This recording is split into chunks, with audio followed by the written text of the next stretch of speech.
आज मैं आप सबके सामने ब्रह्मांड की कुछ ऐसी तस्वीरें सामने लाने वाला हूँ जिसे देखकर आप दो चीजें फील करेंगे।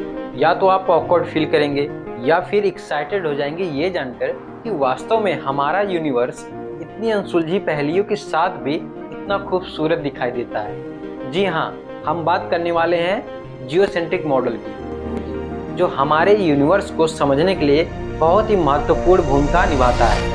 पर इसको जानने से पहले हम थोड़ा इसके पृष्ठभूमि के बारे में जान लेते हैं कि आखिर इसकी शुरुआत कैसे हुई। ब्रह्मांड को समझने के लिए मैंने एक छोटा सा मॉडल तैयार किया है। Now see this.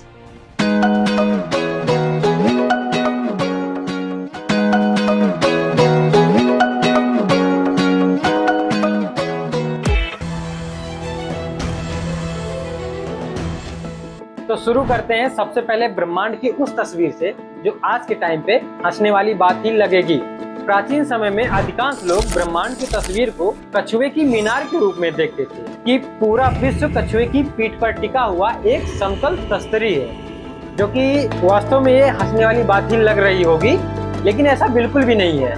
ऐसा इसलिए था क्योंकि विभिन्न संस्कृतियों में, जैसे भारतीय संस्कृति, खासकर बौद्धों एवं हिंदुओं की बात करें तो इनकी परंपराओं में कच्छप यानी कि कछुए को ब्रह्मांडीय संतुलन का प्रतीक माना गया है। उसी क्रम में चीनी संस्कृति की बात करें तो चीनी संस्कृति में कछुए को 4 दिव्य प्राणियों में से एक माना गया है, जो स्पेस एंड अर्थ को होल्ड किया हुआ है। और वहीं नेटिव अमेरिकन कल्चर की बात करें तो नॉर्थ अमेरिका की कई जनजातियां जो ये मानती हैं कि हमारी जो अर्थ है वो एक विशालकाय कछुए की पीठ पर टिकी हुई है। और यही कारण है कि अमेरिका को टर्टल आइलैंड भी कहा जाता है। कुल मिलाकर बात करें तो हमारी जो ब्रह्मांड की तस्वीर थी उस समय तक कुछ ऐसी ही थी, लेकिन इस तस्वीर को खारिज करने के लिए एक ऐसे शख्स की एंट्री होती है जो इस तस्वीर को पूरी तरह से बदल कर रख देता है। 340 ईसा पूर्व यूनान का एक महान दार्शनिक जिसका नाम अरस्तु था, वो अपनी पुस्तक ऑन दी हेवेंस नामक पुस्तक में 2 अच्छी दलीलें पेश करता है, ये साबित करने के लिए कि हमारी जो पृथ्वी है वो एक समतल तस्तरी ना होकर बल्कि एक गोल पिंड है, जिसका प्रूफ कुछ इस प्रकार उसने दिया था। उसका पहला आर्गुमेंट ये था कि चंद्रग्रहण तब होता है जब पृथ्वी सूर्य और चंद्रमा के बीच में आती है, और उस वक्त चंद्रमा पर पड़ने वाली पृथ्वी की छाया गोल होती है, जो केवल तभी सच होगी जब पृथ्वी गोलाकार हो। अब इस बात को समझने के लिए मैं एक छोटा सा एक्सपेरिमेंट करूंगा, जो वास्तव में हमको लगेगा कि हाँ, अरस्तु जो कह रहा था वो सही है। तो मेरे पास एक टॉर्च है जो सूर्य की भूमिका निभाएगा, और एक गेंद है जो पृथ्वी की भूमिका निभाएगा। ये गेंद थोड़ा सा फटा हुआ है, आप इस पर ध्यान मत दीजिएगा, ये सब बजट के हिसाब से होता है। तो मेरा मेन मोटिव है कि मैं जो एक्सप्लेन कर रहा हूँ, मैं जो तस्वीरें सामने लाने वाला हूँ या दिखाने वाला हूँ, ज़रूरी है कि उसको समझें, इस पे ना ध्यान दें। तो मैं इस टार्च को जलाऊंगा। अब ये जो इस टार्च का जो स्पॉट है वो चंद्रमा का रोल निभाएगा। इसको मैं थोड़ा सा एडजस्ट कर लेता हूँ।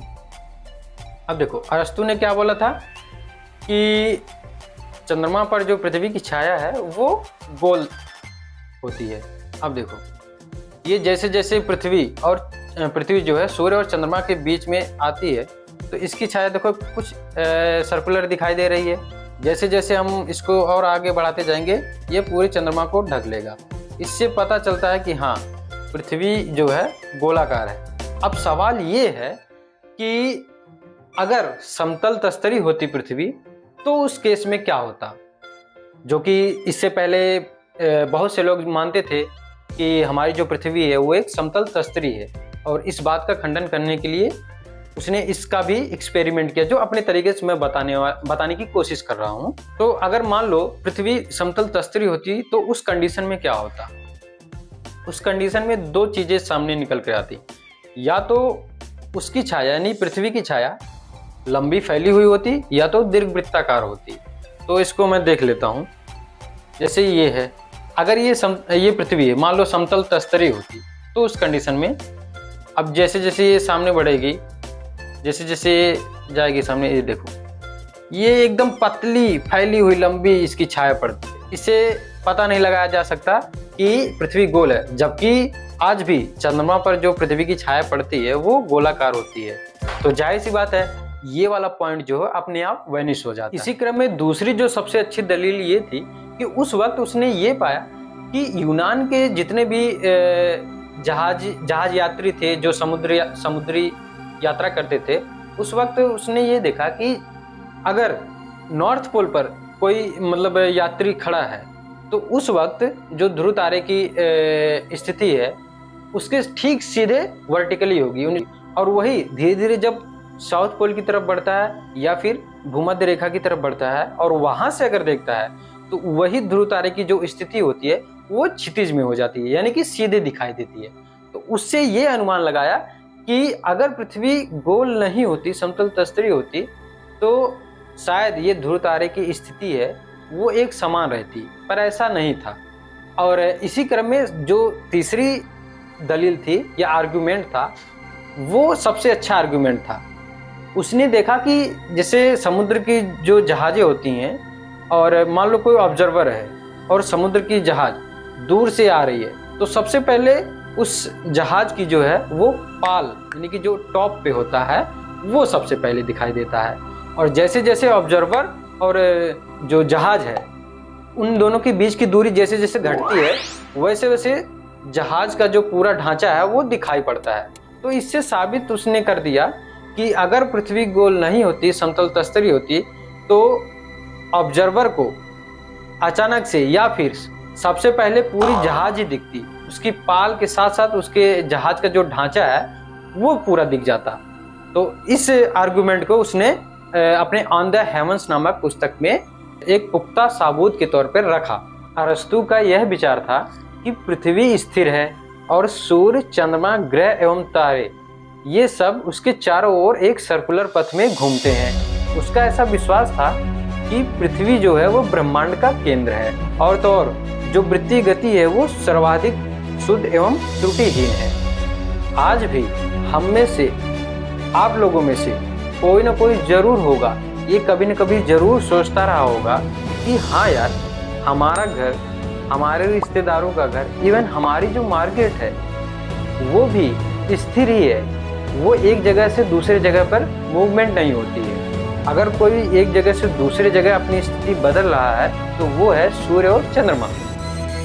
सूर्य की अगर हम बात करें तो जो पूरब से निकलता है और पश्चिम की तरफ जाके छिप जाता है, और वहीं अगर हम चंद्रमा की बात करें तो वो हमेशा अपनी स्थिति बदलता रहता है। तो ये सब देखने के बाद अरस्तु जरूर ये सोचता होगा कि हमारी जो पृथ्वी है वो तो एक जगह स्थिर है, और अगर कोई एक से दूसरी जगह पे जा रहा है यानी कि कोई गति कर रहा है तो वो है सूर्य और चंद्रमा, इवन अन्य तारे और ग्रह। तो आज भी अगर हम देखें तो आज भी हम में से किसी न किसी के अंदर आज भी अरस्तु जिंदा है।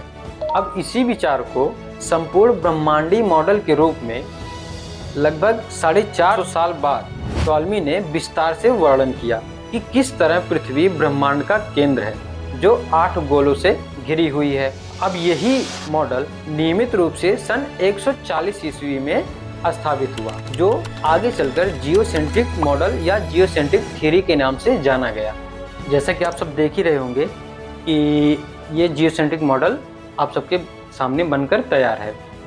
तो स्टार्टिंग में मैंने दिखाया भी था छोटे से क्लिप में कि किस तरह से मैंने जियोसेंट्रिक मॉडल को बनाने में थोड़ा काफ़ी टाइम लगाया, मेहनत भी लगी है। तो प्लीज़ यार इस मेहनत के लिए थोड़ा सा लाइक, शेयर एंड सब्सक्राइब जरूर कर दीजिएगा हमारे चैनल को। तो चलिए मैं वापस आता हूँ टॉपिक पर। तो ये जो जियोसेंट्रिक मॉडल था ये ब्रह्मांड की तस्वीर को इस तरह से दिखा रहा था जो टॉलमी का मॉडल था। अब पृथ्वी जो थी वो ब्रह्मांड का केंद्र थी, बाकी सारे जो अन्य ग्रह थे कुछ इस तरह से इसके सर्कुलर ऑर्बिट में चक्कर लगा रहे थे। तो ये चंद्रमा है, ये बुध है, ये शुक्र है और ये सूर्य है, और बाकी ये मंगल, बृहस्पति, शनि, ये इन सब का जो ऑर्बिट है देख सकते हो ये सर्कुलर है। उसका ये मानना था कि जो एग्जैक्ट जो मोशन है वो सर्कुलर मोशन है। तारे का जो ऑर्बिट है उसको मैंने इसलिए नहीं बनाया क्योंकि ये थोड़ा वाइड हो रहा था, इसलिए मैंने इसको छोड़ दिया। लेकिन ये मान सकते हैं कि यहाँ पे तारे का जो ऑर्बिट है वो कुछ इस प्रकार से थे कि तारे जो है इसके चारों ओर चक्कर लगाते थे, ऐसा टॉलमी का मानना था। तो इस मॉडल को इसलिए मंजूरी मिली क्योंकि उस वक्त जो है ईसाई चर्च की जो बाइबल थी, उस बाइबल में ब्रह्मांड की जो तस्वीर थी कुछ इसी प्रकार से मेल खाती थी।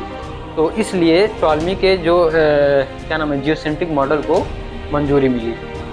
अच्छा, इसमें आप सबको ये लग रहा होगा कि यार ये तो ब्रह्मांड की तस्वीर तो नहीं लग रही है, ये कुछ सोलर सिस्टम की तरह ही लग रहा है। तो हाँ, अब आप सोच कर देखिए 2000 साल पहले, इवन लगभग 2000 साल से भी पहले, लगभग 2300 साल पहले कि ये सोच किस प्रकार से रही होगी।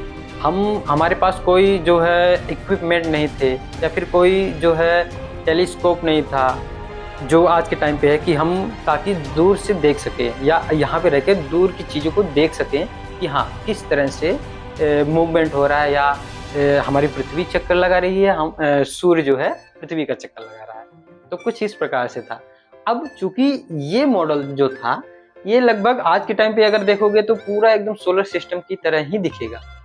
अब सोलर सिस्टम को उसने ब्रह्मांड मान लिया तो उसमें उसका ऑब्जर्वेशन था, बट ऐसा नहीं कह सकते कि वो पूरा गलत ही था। वो एक चेन थी, वो एक नींव थी ये समझने के लिए कि आखिर हमारा ब्रह्मांड जो है किस तरह से फैल रहा है, या फिर हमारे ब्रह्मांड की तस्वीर कुछ इस प्रकार से या कैसे इवेलुएट हो रही है या इवोल्यूशन की तरफ बढ़ रही है। तो ये था जियोसेंट्रिक मॉडल। हालांकि इस मॉडल को व्यापक रूप में मंजूरी तो नहीं मिली थी, लेकिन फिर भी ये मॉडल कम से कम 1300 सालों तक वैलिड रहा। अब चूंकि हम जानते हैं कि ये यूनिवर्स खुद अनस्टेबल है, यहाँ पे कोई भी चीज़ें स्टेबल नहीं है, तो फिर हमारे द्वारा बनाया गया सिद्धांत किस तरह से स्टेबल हो सकता है। तो इस जो है इस तस्वीर को, यानी कि ब्रह्मांड की इस तस्वीर को अब खारिज होने के लिए ज़्यादा वक्त नहीं बचा था। तो एंट्री होने वाली थी निकोलस कोपरनिकस की, जो इस तस्वीर को अपने तरीके से इसका अपोजिट बताने वाला था। लेकिन उसको जानने से पहले प्लीज़ इस वीडियो को शेयर करें ज़्यादा से ज़्यादा लोगों पे, और कमेंट करें, और चैनल को सब्सक्राइब करना ना भूलें, और बेल आइकन को ज़रूर प्रेस करें ताकि हम अपनी नेक्स्ट वीडियो का जो नोटिफिकेशन है वो आप सब तक प्रोवाइड कर सकें। तो प्लीज़ ताकि जिससे मुझे कॉन्फिडेंस हो और मेरा कॉन्फिडेंस बूस्ट हो, ताकि मैं आप सबके सामने और अच्छे से रिप्रेजेंट कर पाऊँ। तो मिलते हैं, तब तक के लिए धन्यवाद।